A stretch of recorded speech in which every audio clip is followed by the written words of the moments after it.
আসসালামু আলাইকুম ওয়া রাহমাতুল্লাহ। আলহামদুলিল্লাহি রাব্বিল আলামিন ওয়াসসালাতু ওয়াসসালামু আলা সাইয়্যিদিনা মাওলানা মুহাম্মাদিন ওয়া আলা আলিহি ওয়া আসহাবিহি ওয়া বারিক ওয়া সাল্লিম। আউযু বিল্লাহি মিনাশ শাইতানির রাজীম। বিসমিল্লাহির রহমানির রহিম। সম্মানিত দর্শক মণ্ডলী, সিলেট টিভি অনলাইনের পক্ষ থেকে আমরা আপনাদেরকে মোবারকবাদ জানাচ্ছি। আজকে শাইখুল মাশায়েখ হযরত শাহ জালাল মুজাররদ রহমতুল্লাহি আলাইহি এই গবেষণা গ্রন্থের উৎস, বিশেষ করে প্রাচীনতম যে কিছু উৎস আছে এর মধ্যে গুলজারে আবরারের কিতাবের অনুচ্ছেদটুকু আমরা আলোচনা করব। এই গুলজারে আবরার কিতাবের বর্ণনাটুকু হযরত শাহজালাল রহমতুল্লাহি আলাইহি দলিল ও ভাষ্য দেওয়ান নুরুল আনোয়ার হোসেন চৌধুরীর লিখিত এই সংকলিত গ্রন্থে উল্লেখ করা আছে এবং এই বইটি ইসলামিক ফাউন্ডেশন বাংলাদেশ বইটিকে ওনারা সংকলন করেছেন। ওনাদের তত্ত্বাবধানে এই গ্রন্থটি সংকলিত হয়েছে।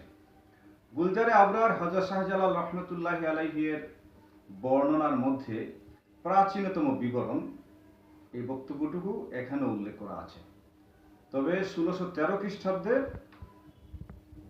গুলজারে আবরার কিতাবে ফার্সিতে এই বর্ণনাটুকু সংকলিত হয়েছে। আমরা গুলজারে আবরারের এই বর্ণনাতে যা পাই সেটা হচ্ছে শায়খ জালাল উদ্দিন মুজাররদের স্মৃতি।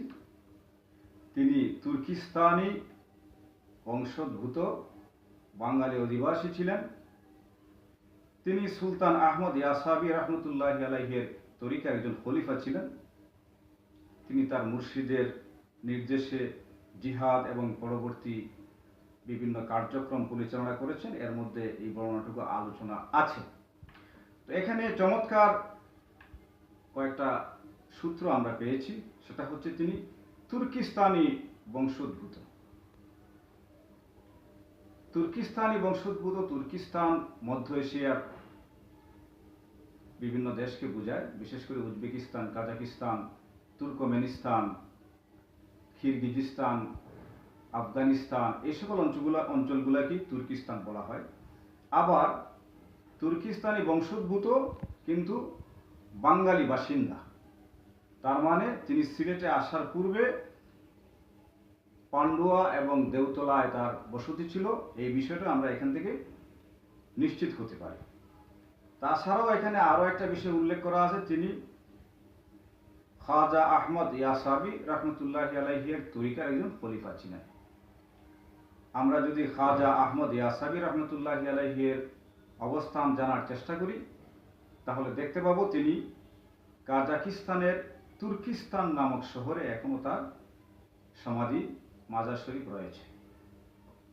সুতরাং হযরত শাহজালাল রহমতুল্লাহি আলাইহি তিনি মধ্য এশিয়ার লোক, তুর্কিস্তানি বংশোদ্ভূত, এবং আমরা আমাদের গ্রন্থে এখনো খাজা আহমদ ইয়াসাবি রহমতুল্লাহি আলাইহি এর মাজার শরীফ বিদ্যমান রয়েছে। আমরা আমাদের গ্রন্থ শাইখুল মাশায়েখ হযরত শাহ জালাল মুজাররদ রহমতুল্লাহি আলাইহি এই গবেষণা গ্রন্থে আমরা প্রমাণ করেছি হযরত শাহজালাল রহমতুল্লাহি আলাইহি তুর্কমেনিস্তানের কুনিয়াতে ওনার জন্মস্থান। উজবেকিস্তানের খিবার নিকটবর্তী এই কুনিয়াটা আংশিক উজবেকিস্তানে পড়েছে এবং বাকি অংশটুকু তুর্কমেনিস্তানে পড়েছে।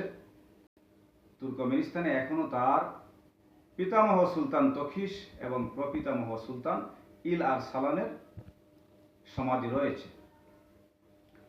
হযরত শাহজালাল মুজাররদ রহমতুল্লাহি আলাইহি তিনি তুর্কিস্তানি বংশোদ্ভূত বাঙালি বাসিন্দা, এই বিষয়টা অত্যন্ত গুরুত্বপূর্ণ একটা তথ্য। তাছাড়া তিনি খাজা আহমদ ইয়াসাবি রহমতুল্লাহি আলাইহি এর তরিকার একজন খলিফা ছিলেন, এই বিষয়টা অত্যন্ত গুরুত্বপূর্ণ, কারণ সেখান থেকে আমরা তাকে লোকেট করতে পারি উনি উজবেকিস্তান, কাজাকিস্তান, তুর্কমেনিস্তান এই সকল অঞ্চলের একজন বাসিন্দা বা ওই অঞ্চলের বংশোদ্ভূত। তো এই বিষয়টা এই গুলজারে আবরারের এই বর্ণনায় সুস্পষ্টভাবে উল্লেখ রয়েছে।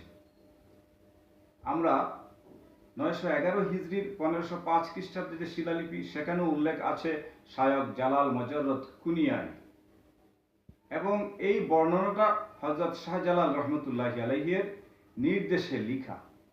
নুরসান শাহজালাল ডক্টর ওয়াইজ এই বর্ণনাটা উল্লেখ করেছেন। এখানে সুস্পষ্টভাবে উল্লেখ আছে হযরত শাহজালাল রহমতুল্লাহি আলাইহির নির্দেশে এই বর্ণনাটা লেখা। কুনিয়া পৃথিবীতে দুইটা জায়গায় আছে, একটা হচ্ছে তুরস্কের কোনিয়া, আরেকটা হচ্ছে তুর্কমেনিস্তানের কুনিয়া। আমরা সুলতান জালালউদ্দিন মোহাম্মদ খাওয়ারিজম শাহ তুর্কমেনিস্তানের কুনিয়ায় জন্মগ্রহণ করেছেন, সেটা আমরা তারিখে খাওয়ারিজম শাহী, খাওয়ারিজমের বিভিন্ন ইতিহাস গ্রন্থ সহ তাবাকাতে নাসিরি, তারিখে জাহান গুসা, সিরাতে সুলতান জালালউদ্দিন, এই সকল গ্রন্থের বরাতেও আমরা আমাদের গবেষণা গ্রন্থে আলোচনা করেছি। সুতরাং হযরত শাহজালাল রহমতুল্লাহি আলাইহি স্পষ্টতই তিনি মধ্য এশিয়ার লোক, পারস্যের লোক, সেক্ষেত্রে কোনো সন্দেহের অবকাশ নাই। আমরা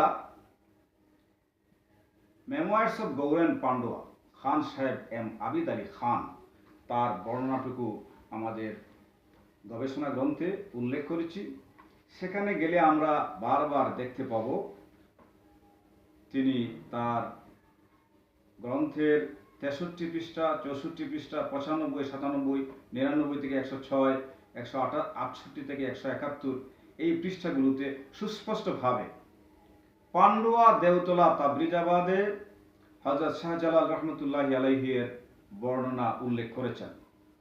the footprint of the prophet সাল্লাল্লাহু আলাইহি ওয়াসাল্লাম, এখানে স্পষ্ট বলেছেন, this later was formerly at Pandua in the Chillakhana of Shah Jalaluddin Tabrizi. Shah Jalaluddin Tabrizi,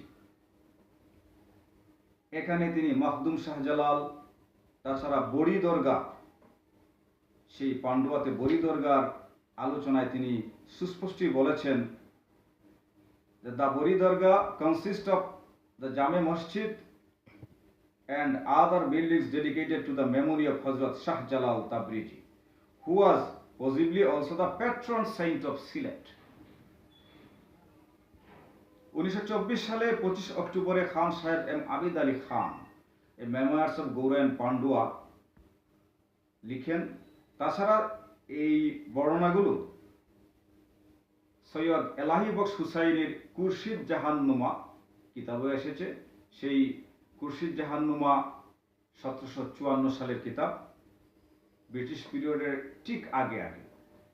এখানে বারবার শাহজালাল, জালালউদ্দিন শাহ, হযরত শাহজালাল, এবং এখানে স্পষ্ট উল্লেখ করা আছে যে পান্ডুয়াতে হযরত শাহজালাল রহমতুল্লাহি আলাইহির চিল্লাখানা রয়েছে। The tomb of Hazrat Shahjalal, the tomb of the saint Shahjalal is not at Pandua but at Sylhet. Clear করা, পরিষ্কার। এবং বারবারই এখানে জালালউদ্দিন, শাহজালাল, শাহ জালালউদ্দিন শাহ, শায়খ জালাল মোহাম্মদ, এই শব্দগুলো, এই বর্ণনাগুলো সুস্পষ্টভাবে এসেছে। তো শাহজালাল রহমতুল্লাহি আলাইহি তিনি তুর্কিস্তানি বংশোদ্ভূত এবং প্রায় 40 বছরের মতো তিনি পান্ডুয়া এবং তাবরিজাবাদে বসবাস করেছেন। সে কারণে গুলজারে আবরারে তাকে তুর্কিস্তানি বংশোদ্ভূত বাঙালি অধিবাসী বলা হয়েছে। আল্লাহর এই মহান অলির ক্ষেত্রে আমরা আরও কিছু বৈশিষ্ট্য খুঁজে পাই।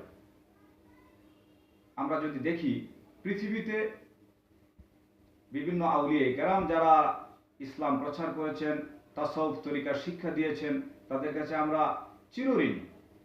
কিন্তু শাহজালাল রহমতুল্লাহি আলাইহি শুধুমাত্র তাসাউফের একজন পীর ছিলেন তা নয়, এখনো তার সংরক্ষিত একটা তলোয়ার বহাল আছে। সিলেটে এখনো হযরত শাহজালাল রহমতুল্লাহি আলাইহির তলোয়ার কিন্তু কথা বলে। এই তলোয়ার দ্বারা আমরা বুঝতে পারি যে তিনি একজন বীর যোদ্ধা ছিলেন। সাধারণত আমরা আউলিয়া কেরামের ক্ষেত্রে আর কোথাও এরকম সংরক্ষিত তলোয়ার দেখতে পাইনি। গুলজারে আবরারে উল্লেখ করা আছে, হযরত শাহজালাল রহমতুল্লাহি আলাইহি সিলেট বিজয়ের পর এই সিলেট, বৃহত্তর সিলেট বিভিন্ন অংশ তার সঙ্গীদের মধ্যে জায়গির হিসাবে বিভক্ত করে দিয়েছিলেন। তার সঙ্গী সাথীদের মধ্যে আমরা পাই খাসদবির। খাসদবির হচ্ছেন, এটা ফার্সি শব্দ, সেক্রেটারি বা সচিব। তার সঙ্গীদের মধ্যে আমরা পাই সিপাহ সালার। তার সঙ্গীদের মধ্যে আমরা পাই গভর্নর। তার সঙ্গীদের মধ্যে পাই আমরা চাষনিগির।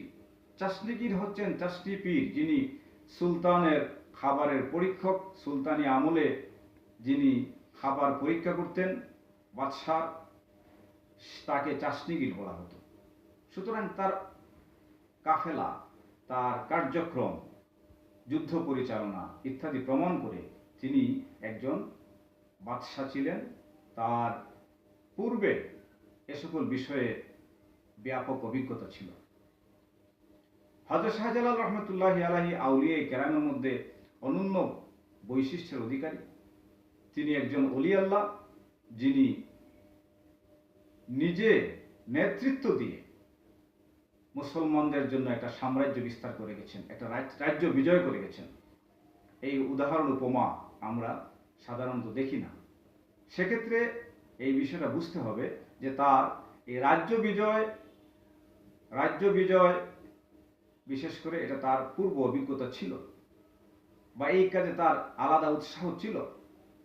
আমরা বিশ্বের বিভিন্ন আউলিয়া কেরামের জীবনী দেখলে দেখি তারা বিভিন্ন রাজা বাদশাদের সহযোগী ছিলেন, উপদেষ্টা ছিলেন, কিন্তু সরাসরি নিজে কোনো যুদ্ধে নেতৃত্ব দিয়েছেন, যুদ্ধ বিজয় করে কোনো রাজ্য জয় করেছেন, এই বিষয়টা হযরত শাহজালাল রহমতুল্লাহি আলাইহির ক্ষেত্রে একটা আলাদা একটা বৈশিষ্ট্য। সুতরাং তিনি একজন বাদশাহ ছিলেন। তার রাজ্য বিজয়ের নেতৃত্ব, তার কাফেলাতে বিভিন্ন দায়িত্বশীল ব্যক্তিবর্গ যারা ছিলেন, খাসদবির, চাষনিগির, সিফা সালার, গভর্নর, প্রধান সেনাপতি ইত্যাদি বিষয় থেকে আমরা বুঝতে পারি তিনি রাজ্য পরিচালনায় অত্যন্ত পটু ছিলেন, বিজ্ঞ ছিলেন। এবং আরও একটা বিষয় দেখেন যে তিনি রাজ্য বিজয়ের পর বিভিন্ন অঞ্চলকে বিভক্ত করে তার সঙ্গীদের মধ্যে এই সকল অঞ্চলকে বন্টন করে দিয়েছিলেন। সেটাও প্রমাণ করে যে তার রাজকীয় গুণাবলী, রাজকীয় বৈশিষ্ট্য ছিল। সুতরাং হযরত শাহ জালাল মুজাররদ রহমতুল্লাহি আলাইহি, সুলতান জালাল উদ্দিন মোহাম্মদ খাওয়ারিজম শাহ, এই ব্যাপারে সন্দেহের কোনো অবকাশ নেই। ওয়া আখিরুদ দাওয়ানা আনিল হামদুলিল্লাহ।